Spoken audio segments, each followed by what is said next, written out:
Hi, I'm Dr. Joel Kreisberg, and I want to share with you a little bit about the journey of inspiring homeopathy. Currently, we're in the middle of the class, we're about halfway through, and it's interesting, we're kind of coming to a really important realization, and that has to do with how the remedies and the substance that the remedies represent seem to be interacting with us as a group. And so I'm going to share with you some of my thoughts about that particular way of looking at it. So to begin with, I'm going to introduce Rupert Sheldrake's idea that there is an organizing principle that plants and animals and that actually many things have in life. Aristotle might have called it a soul, and sometimes there's a fancy word by entelechy, but somehow there's an organizing principle that is in the nature of the substance, and that organizing principle, based on Rupert Sheldrake's language, he calls formative causation. And formative causation is that there's this resonance that occurs between structures that have some kind of similarity. And for those who follow homeopathy, we know that homeopathy is all based in similarities. So the patterns of activities in the plant or the animal or the substance somehow can resonate with the pattern of activities in us. Okay, so, but what is interesting about Sheldrake's idea of formative causation is that he says that formative causation is a two-way flow. In other words, it's not just that I get the pattern of the substance, it's that there's a flow between us in some way. So if you believe that, of which I do, then it really seems like somehow by us working with homeopathic remedies in healthy groups, we are somehow working with this larger field of relating to nature in a new way. When I say relating to nature in a new way, it makes me think of Goethe's work and phenomenology, and somehow my experiencing impacts the world.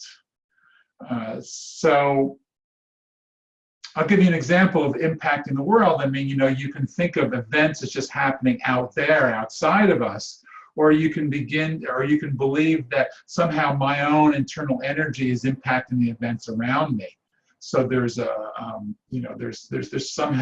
there's an internal analog of external events. So, I mean, the most obvious example is that we just can believe that accidents can happen. They just happen to us.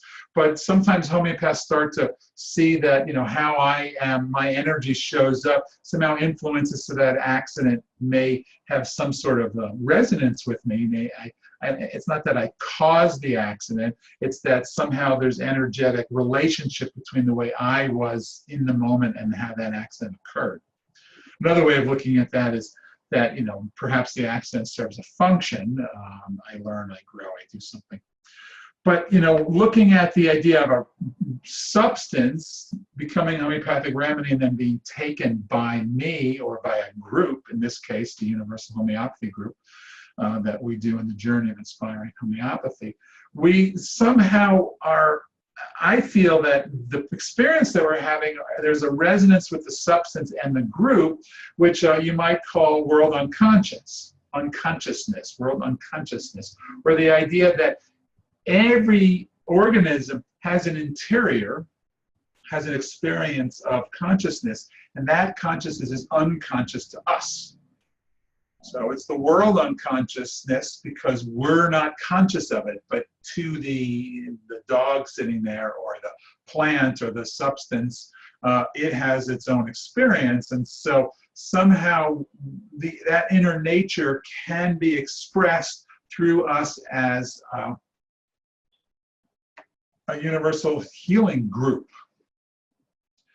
So when I or we as a group show up in the field of substance, then all of a sudden our observations, our stories, we are reading the signs of that substance. So our attention has to be on being as a vehicle of expression.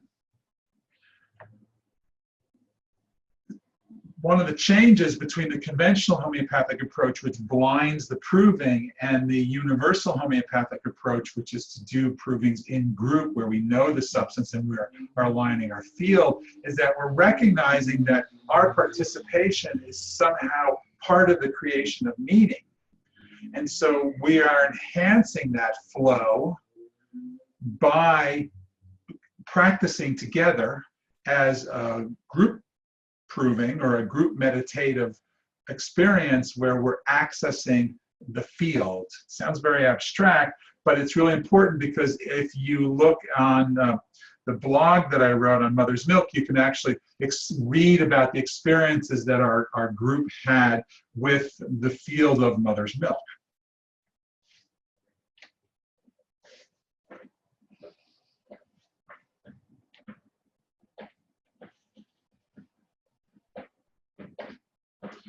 A key feature of the way that we are working with these remedies is, rather than it being a blinded meditation where I am a blank slate, we're using the idea of visual imagery so I can enhance my ability to take in the experience of the substance by increasing my perceptual abilities. And we do that through guided meditation.